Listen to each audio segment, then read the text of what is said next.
E aí, pessoal, voltando aí para fazer mais um vídeo. E essa cena aí de abertura aí foi um lembrete aí do passado, dos hábitos musicais do povo brasileiro aí, do passado. Nelson Gonçalves tocando, um cafezinho quente e um cigarrinho aceso. E nesse vídeo aqui eu vou abordar aqui as lembranças do passado, como sempre, né? Só que aqui eu vou fazer um aspecto um pouco mais amplo, focado, logicamente, em aparelho de som, beleza? Vou focar aqui na rotina aí do pessoal do passado, nas tendências, entendeu? No lado financeiro e também, assim, abordando as primeiras pessoas, os primeiros donos, para falar a verdade, os primeiros donos dos aparelhos de som. Aquele cara que foi lá, ou aquela mulher, aquele homem que foi lá na loja e comprou um aparelho desse aí, se endividou, pegou um boleto gigantesco para pagar e meteu a cara e a coragem e comprou. E hoje eles estão aí, as lembranças do passado. Naquela época eu não faço parte dessa cena aí, porque naquela época eu era menino, criança, não tinha dinheiro mal para comprar um picolé. Mas quando eu vi uns aparelhos desses aí nas casas, eu admirava. E falando assim do lado financeiro, que é um lado bem crítico, especialmente por a gente estar no Brasil, lógico, que o salário mínimo do Brasil sempre foi uma coisa meio dramática, o povo brasileiro. Sempre foi uma coisa meio insignificante. Dá para viver no limite, né? No limite do aceitável.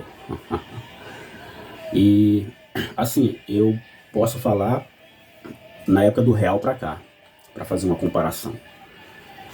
Na época do real, antes do real, se não me engano, era o cruzeiro, ou cruzado, não sei. Eu sei que eu fiz alguns levantamentos aqui na internet e pude observar que tinha propaganda na época, tinha os preços e tudo mais, espaçamento. E eu vou citar aqui alguns. Esse aparelho de som aí que vai aparecer para vocês, ele tá, isso no preço do cruzeiro, se eu não me engano. Ele tá 98 mil, 98 mil. Já pensou? Comprar um aparelho por 98 mil? Esse que vai aparecer agora também é antes do real. Ele tá 200 e já parece que a inflação já detonou mais a moeda naquela época. Porque ele tá custando 216 mil. Não sei se é um modelo mais avançado, não sei, mas a diferença é bem grande. E por último, a cereja do bolo é esse aqui, esse último aqui. Ele não tá nada mais, nada menos que uma bagatela de 1.900.000. Bem, eu não sei quanto custava o salário mínimo nessa época, que tinha, eu acho que era na época da hiperinflação, os preços eram meio maluco, o salário era meio maluco, o cara recebeu o salário, não sabia quanto é que valia, era uma coisa meio maluca mesmo, meio doida. Mas os preços são esses aí, preço de Venezuela. E assim, falando mais do aspecto dessa época, sobre os aparelhos de som, o aparelho de som, que é o meu foco aqui desse vídeo, ele sofreu uma concorrência grande também quanto os aparelhos de TV. Esses aparelhos aí, que também era, a família brasileira também fazia de tudo para comprar um, nem que seja uma simplesinha, preto e branco, mas tinha. E era dividido, às vezes a família tinha dinheiro para comprar um aparelho, mas tinha que escolher se era um aparelho de som ou um aparelho de TV. Porque nem todo mundo tinha grana para comprar os dois. E era essa a dúvida. Pessoal, falando mais sobre os aspectos daquela época, assim, o gosto musical do povo, no que a indústria fonográfica ela investia, no que realmente ela tinha lucro, para falar a verdade, né? Porque ela tinha o seu menu lá, o seu cast lá de bandas e cantores, e alguns desses cantores, dessas bandas, era que realmente sustentava a gravadora. E outros ficavam mais pelo marketing, pelo status, pelo mainstream, porque os jornais gostavam e tal, aparecendo na coluna social. Mas realmente quem pagava a fatura era o povo, eram os artistas mais populares, era o povo mesmo. E o povo, assim, porque o povo A vida do povo brasileiro é sofrida, assim, sempre foi batalha e tal. O povo não tem tempo de escutar uma música cheia de poesia e tentar decifrar o que o cara tá falando. Às vezes o cara faz uma música, ele usa uma poesia própria dele, personal dele, do momento da vida dele. E é difícil você destrinchar aquela música. A música é em português, mas você meio que não entende nada. E o povo não tem paciência para isso. O povo ele prefere ouvir um Amado Batista, tal, que fala logo o papo reto, fala logo as coisas diretas.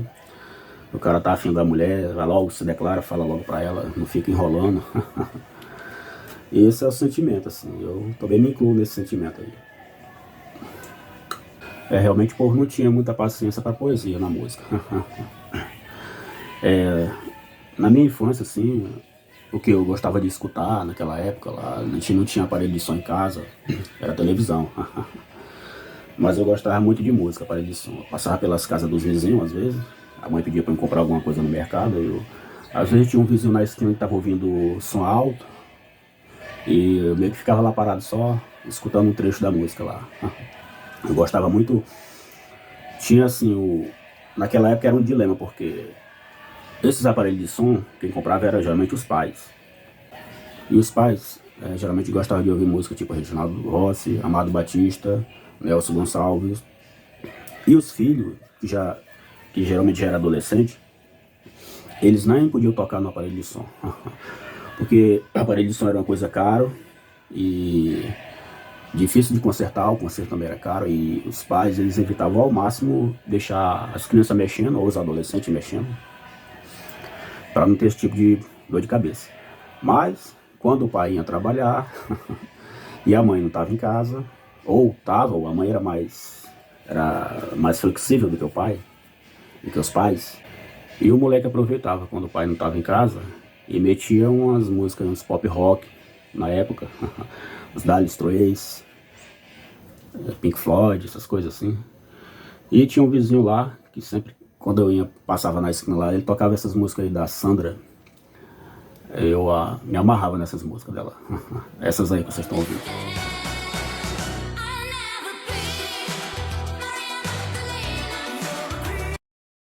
E assim, pessoal, falando do aspecto da qualidade do som, não só da qualidade, mas do visual também. Esses aparelhos de som antigos, eles têm o principal, lógico, a qualidade. Eu, pessoalmente, acho que eles têm uma boa qualidade. Mesmo os aparelhos mais simplesinhos, mais baratos, eles têm uma qualidade boa, razoável, né? E os mais desenvolvidos, mais bem elaborados, são muito bons também. Lógico, o preço era muito alto, mas o visual, o visual e a qualidade é bem chamativo mesmo. Muita gente coleciona aparelho de som por esses motivos também. Lógico, tem um saudosismo e tal, que tá no sangue, né, tá no DNA, mas eles têm um som muito agradável, esses aparelhos de som. Hoje em dia é difícil você encontrar esses aparelhos assim bem conservados. Você encontra para vender, mas com muito defeito. Mas por enquanto eu tô colecionando uma pequena parte aí. Eu tenho mais aparelho, tem mais uns 3 ali, que eu não trouxe para cá.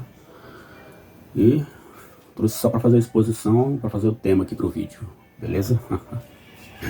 Geralmente a pessoa mais humilde que comprava um aparelho de som desse, ele almejava escutar um vinil desse milionário José Rico aqui, que faz parte da cultura popular do Brasil.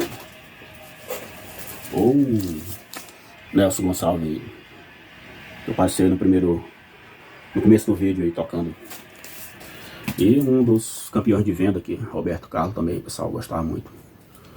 E, na minha opinião, o campeão de vendas, que realmente motivava muita gente a comprar um aparelho de som, é esse camarada aqui, Amado Batista. E, quando o dinheiro realmente era bem escasso, tinha o camelô, nos anos 90. Se eu não me engano, uma fitazinha dessa aqui era 50 centavos. E a capa era bem feitinha e tal, bem imprimida e tudo mais. E a gravação razoavelmente boa. Tinha a fita original também e tal, Odair José. Mas o camelô realmente quebrava o galho da galera. E assim que nem eu falo, pessoal, a indústria fonográfica, ela era salva por pessoas que nem esse cara aqui. Vendia bastante e garantia o lucro da gravadora. Isso dava um certo fôlego para as gravadoras contratar artistas que não davam tanto lucro assim. Contratava-se mais pelo status social, tal, da mainstream, etc. Mas realmente o que mantinha as gravadoras era o povão, na verdade. Falando, o povão sustentava, aliás, como sustenta tudo, né? O povo brasileiro é que sustenta tudo. Sustenta o caviar e a champanhe do pessoal aí, mais elite. Pessoal, continuando assim, falando mais sobre esse lado nostálgico,